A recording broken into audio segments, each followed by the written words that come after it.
नमस्कार प्यारे दोस्तों, स्वागत है आप सभी का। प्रस्तुत है आप सभी के लिए रामायण का एक अद्भुत प्रसंग। भगवान राम को 14 वर्ष का वनवास हुआ तो उनकी पत्नी माता सीता ने भी सहर्ष वनवास स्वीकार कर लिया। परंतु बचपन से ही बड़े भाई की सेवा में रहने वाले लक्ष्मण कैसे राम से दूर हो जाते। माता सुमित्रा से तो उन्होंने आज्ञा ले ली थी वन जाने की, परंतु जब पत्नी उर्मिला के कक्ष की ओर बढ़ रहे थे तो सोच रहे थे कि माँ ने तो आज्ञा दे दी, परंतु उर्मिला को कैसे समझाऊंगा, क्या कहूँगा।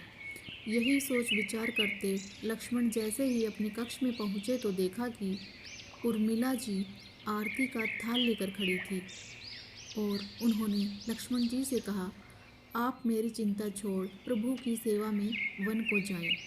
मैं आपको नहीं रोकूंगी। मेरे कारण आपकी सेवा में कोई बाधा न आने पाए, इसलिए साथ जाने की जिद भी नहीं करूंगी। लक्ष्मण जी को कहने में संकोच हो रहा था, परंतु उनके कुछ कहने के पहले ही उर्मिला जी ने उन्हें संकोच से बाहर निकाल दिया। वास्तव में यही पत्नी का धर्म है। पति संकोच में पड़े उससे पहले ही पत्नी उसके मन की बात जानकर उसे संकोच से बाहर कर दे। लक्ष्मण जी चले गए, परंतु 14 वर्ष तक उर्मिला ने एक तपस्विनी की भांति कठोर तप किया। वन में भैया भाभी की सेवा में लक्ष्मण जी कभी नहीं सोए और उर्मिला ने भी अपने महलों के द्वार कभी बंद नहीं किए और सारी रात जाग कर दीपक की लौ को बुझने नहीं दिया।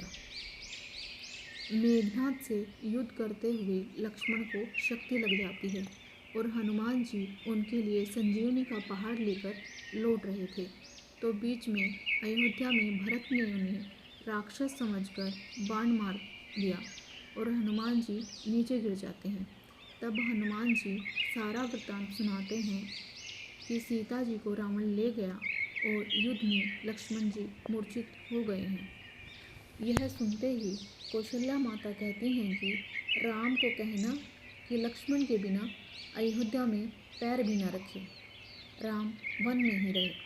फिर माता सुमित्रा जी कहती हैं कि राम से कहना कोई बात नहीं, अभी शत्रुघ्न है, मैं उसे भेज दूंगी। मेरे दोनों पुत्र राम सेवा के लिए ही तो जन्मे हैं।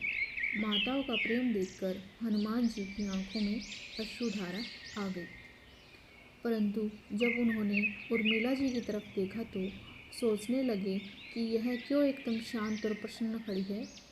क्या इन्हें अपनी पति के प्राणों की कोई चिंता नहीं। हनुमान जी पूछते हैं, माता आपकी प्रसन्नता का कारण क्या है। आपके पति को शक्ति लगी है, उनके प्राण संकट में हैं। सूर्य उदित होते ही सूर्य कुल का दीपक बुझ जाएगा। उर्मिला जी का उत्तर सुनकर तीनों लोगों का कोई भी प्राणी उनकी वंदना किए बिना नहीं रह पाएगा। वो बोली, मेरा दीपक संकट में नहीं है, वो बुझ ही नहीं सकता। रही सूर्योदय की बात, तो आप चाहें तो कुछ दिन अयोध्या में विश्राम कर लीजिए, क्योंकि आपके वहाँ पहुँचे बिना सूर्य उदित हो ही नहीं सकता। आपने कहा कि प्रभु श्री राम मेरे पति को अपनी गोद में लेकर बैठे हैं। जो योगेश्वर राम की गोदी में लेटा हो, काल उसे छू भी नहीं सकता। यह तो वो दोनों मिलकर लीला कर रहे हैं। मेरे पति जब से वन गए हैं तब से सोए नहीं हैं।